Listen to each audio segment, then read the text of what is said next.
wabarakatuh. Perkenalkan, nama saya Raja Muknisa Gusti Surya Karope Buka, NIM 1101200102. Saya mahasiswa Universitas Bung Karno, jurusan Ilmu Komunikasi.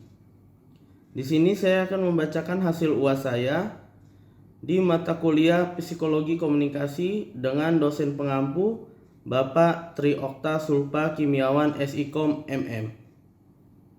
Soal nomor 1.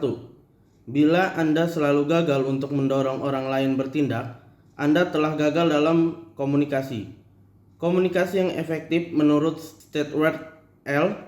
Tubbs dan Sylvia Mauss paling tidak menimbulkan 5 hal: pengertian, kesenangan, pengaruh pada sikap, hubungan yang makin baik, dan tindakan. Jelaskan. Komunikasi yang efektif menurut Stewart L. Tubbs dan Sylvia Mauss paling tidak menimbulkan 5 hal. Pemahaman. Arti pokok pemahaman adalah penerimaan yang cermat atas kandungan rangsangan seperti yang dimaksud oleh pengirim pesan. Dalam hal ini, komunikator dikatakan efektif apabila penerima memperoleh pemahaman yang cermat atas pesan yang disampaikannya. Dalam kurung, kadang-kadang komunikator menyampaikan pesan tanpa disengaja yang juga dipahami dengan baik. Kesenangan. Tidak semua komunikasi ditujukan untuk menyampaikan maksud tertentu. Sebenarnya, tujuan mazhab analisis transisional adalah sekedar berkomunikasi dengan orang lain untuk menimbulkan kesejahteraan bersama. Mempengaruhi sikap. Tindakan mempengaruhi orang lain merupakan bagian dari kehidupan sehari-hari. Dalam berbagai situasi, kita berusaha mempengaruhi sikap orang lain dan berusaha agar orang lain memahami ucapan kita. Proses mengubah dan merumuskan kembali sikap atau pengaruh sikap, dalam kurung attitude influence, berlangsung terus seumur hidup. Memperbaiki hubungan. Sudah menjadi keyakinan umum bahwa bila seorang dapat memilih kata yang tepat, mempersiapkannya jauh sebelumnya, dan mengemukakan dengan tepat pula, maka hasil komunikasi yang sempurna dapat dipastikan. Tindakan. Mendorong orang lain untuk melakukan tindakan yang sesuai dengan yang kita inginkan merupakan hasil yang paling sulit dicapai dalam komunikasi. Soal nomor 2. Banyak teori dalam ilmu komunikasi dilatar belakangi konsepsi psikologi tentang manusia. Gambarkan tabel 4 teori psikologi. Tabel 4 teori psikologi. Teori. Yang pertama, psikoanalisis. Konsep tentang manusia, homo volens, manusia berkeinginan. Tokoh-tokohnya Freud, Jung, Adler, Abraham, Horney, Bion. Kontribusi pada psikologi sosial, perkembangan kepribadian, sosialisasi identifikasi, agresi kebudayaan dan perilaku. Kedua, kognitif. Konsep tentang manusia, homo sapiens, manusia berpikir. Tokoh-tokohnya Lewin, Heider, Festinger, Piaget, Holberg. Kontribusi pada psikologi sosial, sikap bahasa dan berpikir, dinamika kelompok, dan propaganda. Ketiga, behaviorisme. Konsepsi tentang manusia, homo machinus, manusia mesin. Tokoh-tokohnya Hull, Miller and Dolan, Rother, Skliner, Bandura. Kontribusi pada psikologi sosial, persepsi interpersonal, konsep diri, eksperimen, sosialisasi, kontrol sosial, ganjaran dan hukuman. 4. Humanisme. Konsepsi tentang manusia, homo ludens, manusia bermain.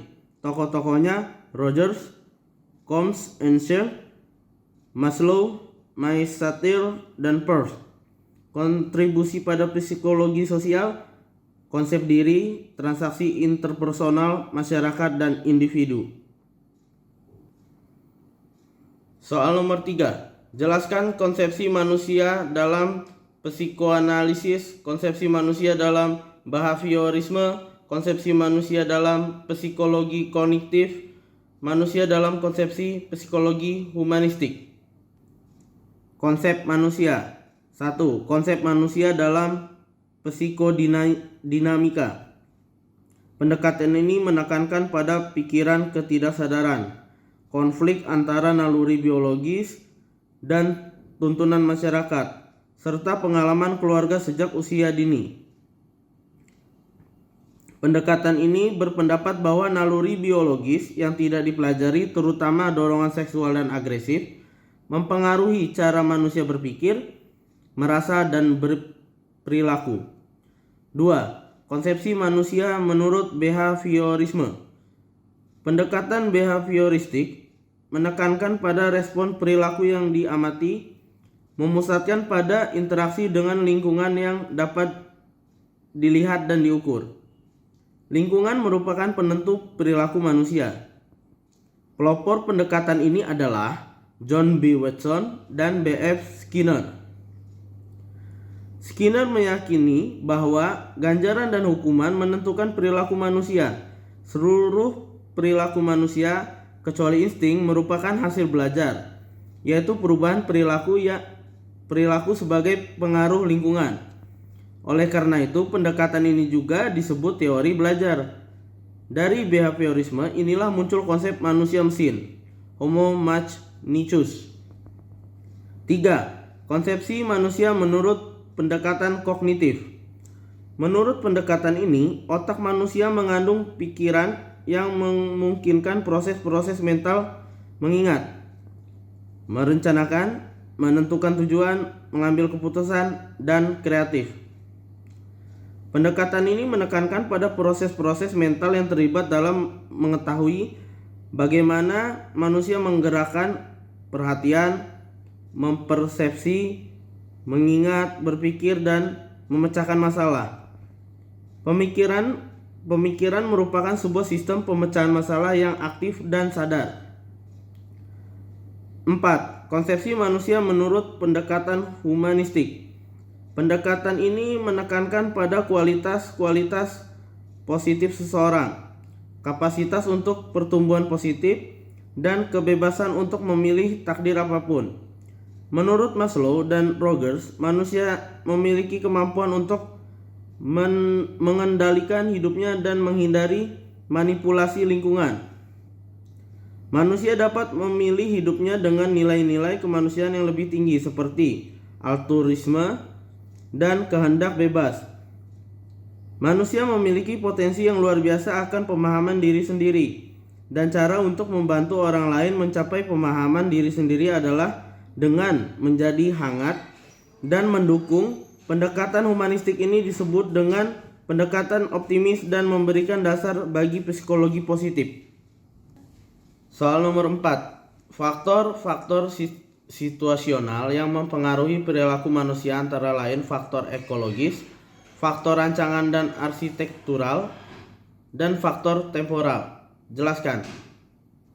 Faktor ekologis, iklim atau kondisi alam. Kondisi alam, geografis, dan iklim, temperatur dapat mempengaruhi perilaku manusia. Faktor ekologis adalah keadaan alam yang melingkupi seluruh manusia. Keadaan alam mempengaruhi gaya hidup dan perilaku kita, dengan sementara memperlihatkan bahwa temperatur ruangan. Contoh, perilaku yang berbeda di daerah pantai berbeda dengan di daerah pedalaman. Orang di daerah pantai cenderung berbicara lebih keras dan lebih emosional karena berada di udara yang lebih panas. Sementara orang yang berada di daerah pegunungan cenderung bicara lebih lembut serta lebih sabar karena berada di daerah sejuk. B. Faktor desain dan arsitektural. Penataan ruang.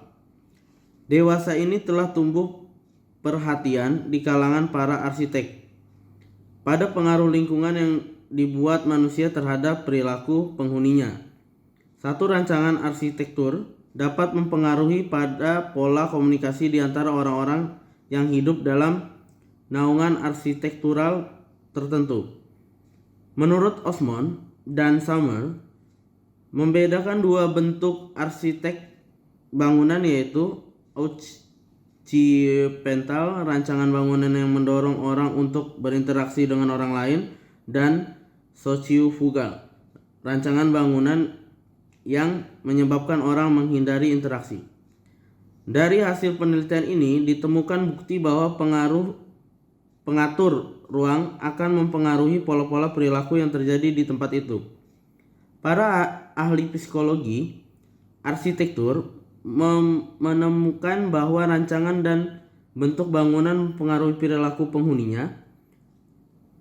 Suatu rancangan arsitektur dapat mempengaruhi pola belajar di antara orang yang ada dalam bangunan sekolah tertentu. Tata letak meja, kursi belajar diyakini oleh sebagian orang berpengaruh terhadap semangat belajar dan konsentrasi di saat menyimak pelajaran. C. Faktor temporal, keadaan emosi. Suasana emosional kita juga berbeda-beda bila dipandang dari segi waktu. Suasana emosi pagi tentu berbeda dengan suasana emosi siang hari dan malam hari. Bentuk aktivitas keseharian kita telah disesuaikan dengan waktunya. Karena itu, suasana emosi dan bentuk perilaku kita juga dipengaruhi oleh faktor waktu, temporal. Misalnya, perilaku mahasiswi di dalam kelas pagi hari berbeda dengan di kelas siang hari. Berbeda pula dengan kelas malam hari, sehingga waktu mempengaruhi kualitas pesan dan penerjemahan pesan dalam komunikasi. Di tengah malam sampai pukul 4 subuh, manusia berada pada tahap paling rendah, tetapi pendengaran sangat tajam. Suatu pesan komunikasi yang disampaikan pada pagi hari akan memberikan makna yang lain bila disampaikan pada tengah malam. Jadi yang mempengaruhi manusia bukan saja di mana mereka berada, tapi juga bila mana mereka berada. Sekian presentasi hasil ujian akhir semester mata kuliah psikologi komunikasi saya. Bila ada salah-salah kata saya mohon maaf, kepada Allah saya mohon ampun. Saya akhiri, wallahu muwaffiq ila montorik. Wassalamualaikum warahmatullahi wabarakatuh.